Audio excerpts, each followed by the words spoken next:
Asante sana Gadesha, bila shaka wasichana wamrudie Mungu. Sasa tuelekee hadi kaunti ya Kakamega.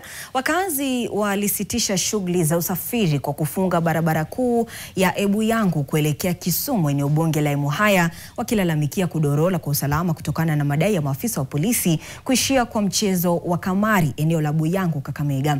Waandamanaji hao walibeba mabango na kuwasha moto, huku wakimlilia waziri wa usalama Kipchumba Murkomen kukabiliana na maafisa hao wazembe. William Makosi anasimulia zaidi. Ni maandamano ambayo yalipangwa na hata kufanywa na wakazi kutoka eneo hili kutokana na utovu wa usalama, wakidai kuwa zaidi ya watu 9 wameuawa chini ya miezi mitatu, huku wale ambao ni wahusika wanapokamatwa wakiachiliwa. Tumefunga barabara kwa sababu tunataka haki itendeke. Wale watu wenye tunataka audience kutoka kwa OCPD na OCS wa hii area waseme ni nini haswa wanafanya. Wanatoa vijana wakishikwa, wanatoa vijana tena wanarudi. Sasa ndio kwa sababu tunataka watusikilize, tuongee nao, watuambie ni nini haswa ambayo inafanya kuna ukosefu wa usalama huku Mbali na West Bunyore Tilaji. Watu wa Emuhaya na West Bunyore wanapouawa, wakipeleka complaint kwa polisi, hakuna action yote imechukuliwa.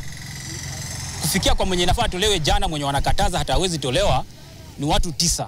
Wenye wameumizwa ni zaidi ya watu 10 na hakuna mmoja hata culprit ameshikwa. Juzi nilisikia wananchi wakisema walitafuta wenye wanashukiwa kuwapelekea station. Cha kushangaza, waliachiliwa.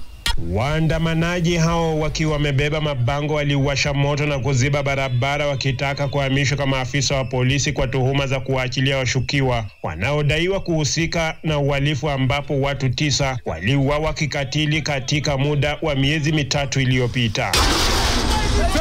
Wakazi hao walitoa wito kwa waziri wa usalama wa ndani Kipchumba Murkomen kuhakikishia usalama wao, wakidai wanaendelea kuishi na maafisa wa polisi ambao wamelemewa kukabidhi genge la majambazi ambalo linaendelea kuhangaisha kwa muda sasa. Kazi yao ni kusimama kwa pool, wanacheza pool na waacha tukiuawa. Kusema kweli security huku imekuwa shida. Hadi kama umetravel kufika huku una risk, inabidi unakomboa lodging, unalala na ni kwetu. Sisi wenyewe tunaogopa na mchezo tumegrow hapa. Chenye nafaa wafanye watoa mapolisi wapigwe transfer, tuleta polisi wengine. Kisimama hapa na lia kuitisha haki ya baba yangu. Huko Bunyore Ebuyangu wauaji wamekuwa wengi na polisi hawafanyi kazi yao, ambapo tunataka watolewe. Wakazi hawa wanaoshutumu maafisa wa polisi wanaodai wamekuwa wakihusika sana kwenye mchezo wa kamari eneo hili badala ya kuwalinda.